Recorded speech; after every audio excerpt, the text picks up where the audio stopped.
Ya, dan jelang pemilu 2024, elektabilitas Partai Perindo terus mengalami kenaikan. Elektabilitas Partai Perindo berhasil melewati ambang batas parlemen.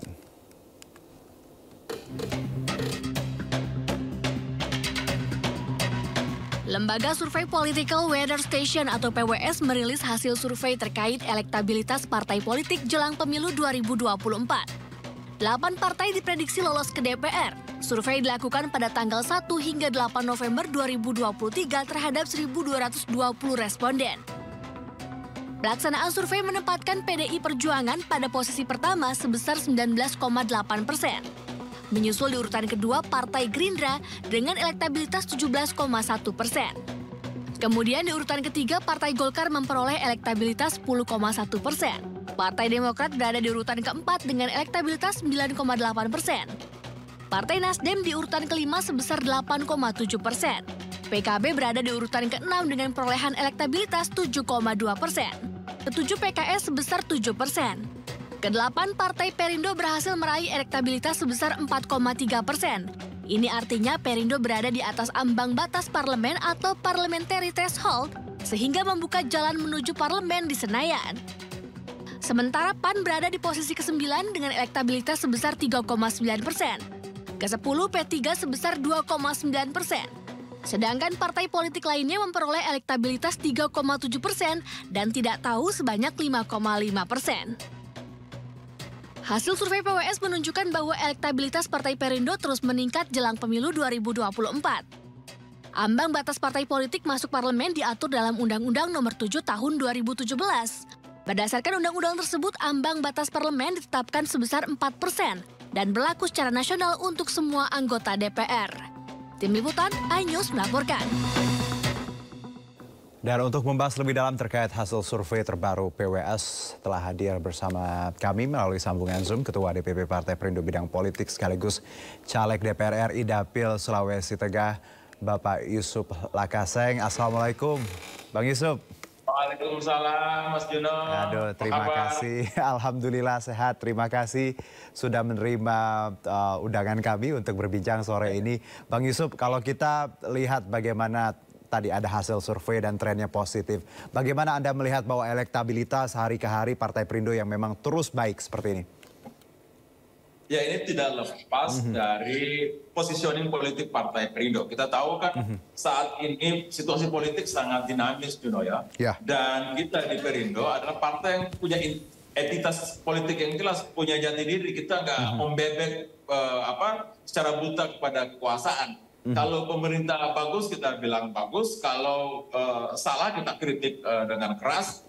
Dalam penentuan calon wakil presiden kita juga tidak mengikut petunjuk kekuasaan ya. Kita menentukannya dengan independen, dengan mandiri, dan kita usung figur yang betul-betul adalah orang baik, berprestasi, rekam jejaknya jelas, dan mereka kita harapkan akan menjadi suksesor pemerintahan ke depan untuk menciptakan Indonesia unggul terwujud di 2024, 2029 dan seterusnya gitu.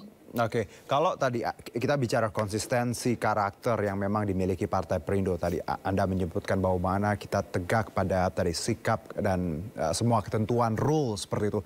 Kalau ada hal lain, Bang Yusuf, dari pandangan selain itu, apa yang membuat menurut Anda elektabilitas Partai Perindo ini juga bagus? Ada hal tambah lain? Ya, selain itu kan memang kalau kita lihat ya, kita betul-betul melahirkan satu citra partai politik modern. Misalnya, barusan KPU mengumumkan caleg dan ternyata hanya caleg-caleg Perindo saja yang membuka jati diri mereka, kurikulum vitae mereka, siapa mereka. Partai lain semua tertutup, Juno. Jadi ini satu ciri yang menjadi diferensiasi atau pembeda Perindo dari partai lain.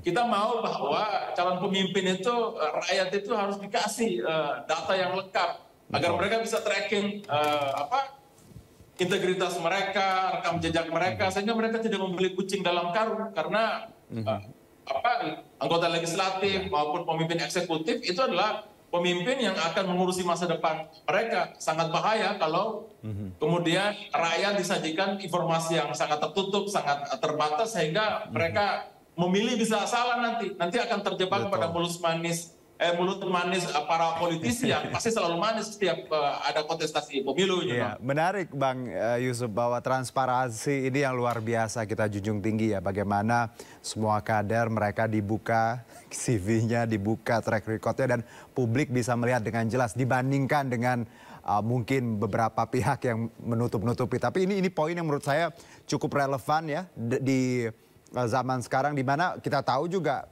pemilih semakin pintar, semakin bijaksana, pemilih muda juga sangat tadi kalau kita lihat bagaimana mereka melihat pemilih juga tidak sembarang pilih ya, Bang Yusuf ya.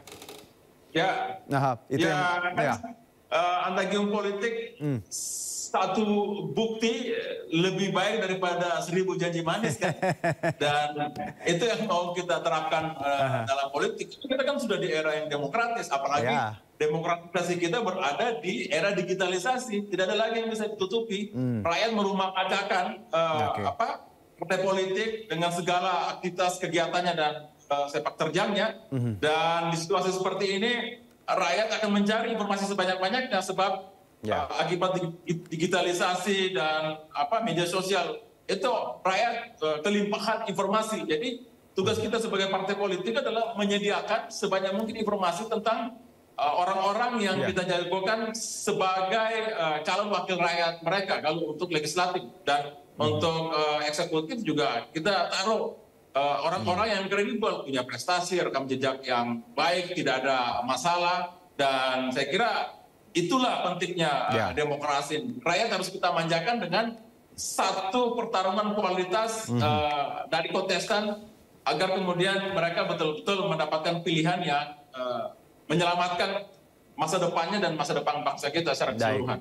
Poin yang bagus untuk di-highlight. Selain itu Bang Yusuf, saya juga melihat bagaimana survei dari PWAS tadi, bahwa menarik bagaimana Perindo tadi selain trennya baik, tapi juga mengalahkan beberapa partai besar, partai senior ya. Dan ini masanya juga banyak sebenarnya. Bagaimana Anda melihat bahwa sebenarnya walaupun partainya baru, tapi dengan nilai-nilai value yang kita punya ternyata bisa mengalahkan beberapa partai yang sudah established lama. Tanggapan Anda?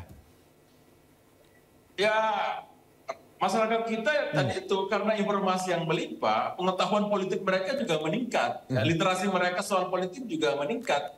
Maka kalau ada partai di era terbuka seperti ini masih tertutup, itu pasti akan dihukum oleh publik ya. Karena mereka justru merindukan keterbukaan, transparansi, disajikan informasi sebanyak-banyaknya. Karena itu selera publik saat ini, dan orang-orang yang ditampilkan juga adalah orang-orang yang berkualifikasi baik. Alhamdulillah dalam pencalekan kali ini, tokoh-tokoh kita yang kita calekan itu adalah orang-orang yang berkualifikasi sangat baik, rekam jejak mereka, prestasi mereka, kapasitas mereka, dan kita yakin ya bahwa orang-orang itu adalah orang-orang yang bisa dengan amanah membawa aspirasi publik agar menjadi satu kebijakan yang akan ditelurkan oleh negara. Baik, bicara optimisme Bang Yusuf, kita melihat juga kalau di layar tadi ditampilkan bagaimana angka-angkanya 4,3. Ini berarti melewati ambang batas ya, Undang-Undang Nomor 7 2017. 3 bulan lagi menjelang pemilu ya. Gimana? Ya. Bang Yusuf gimana melihat optimisme ini? Apakah memang nantinya angka ini bisa kita dapatkan? Insya Allah saya optimis, apalagi ini menjelang 3 bulan pencoblosan ya.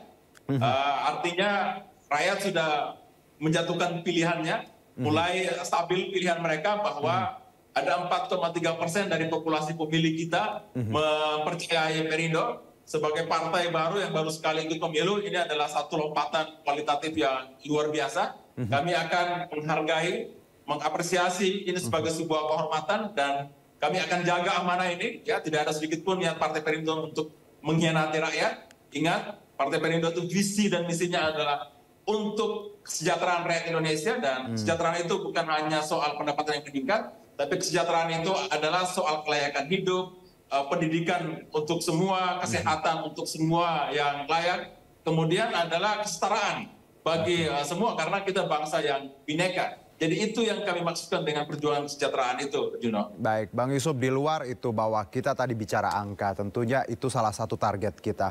Kalau secara frame yang lebih besar, Bang Yusuf, apa yang Partai Perindo harapkan pada kontestasi nanti di Februari 2024? Apa cita-cita besar?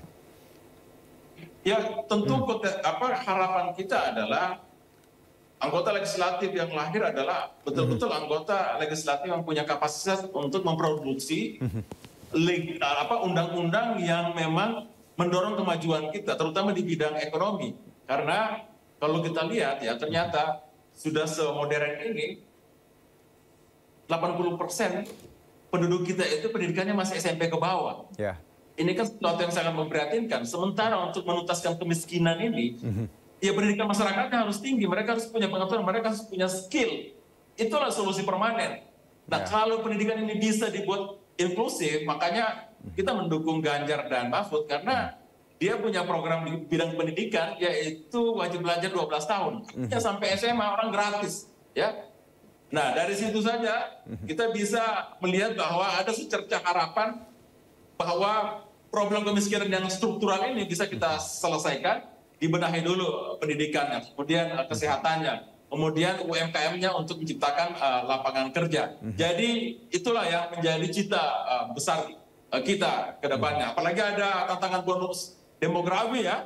Artinya 2045. Pada 2045 nanti sekitar 60% populasi kita adalah anak-anak muda. Bayangkan kalau anak-anak muda ini tidak terdidik, tidak punya skill, mereka akan menjadi pengangguran, itu sangat bahaya. Bonus bisa menjadi masalah demografi, bukan menjadi bonus lagi, saya kira. Karena pembangunan manusia ini salah satu yang di-highlight ya di visi misi ya Pak Ganjar dan Pak Mahfud. Dan kita tadi tahu bahwa ini poin yang sangat krusial ketika kita bicara kesuksesan suatu bangsa, kesejahteraan manusianya juga yang first thing first ya Bang Yusuf harus memang punya kualitas tadi ya. Dan dalam hal ini segi pendidikan. Bang Yusuf, terima kasih untuk bincang sorenya Dapil Sulawesi Tengah ya Bang ya? Ya ini lagi di Dapil ini. Oke, waduh. Sementara mampir di sebuah warung dari Poso ke Palu. Karena ada undangan penuh jadi saya harus terima undangan itu karena publik butuh pencerahan. Baik, terima kasih Bang Yusuf. Salam untuk Sulawesi Tengah, sehat-sehat di sana, dilancarkan semua poin-poinnya. Baik, terima kasih. Sampai ketemu Jakarta lagi nanti ya. Amin, amin.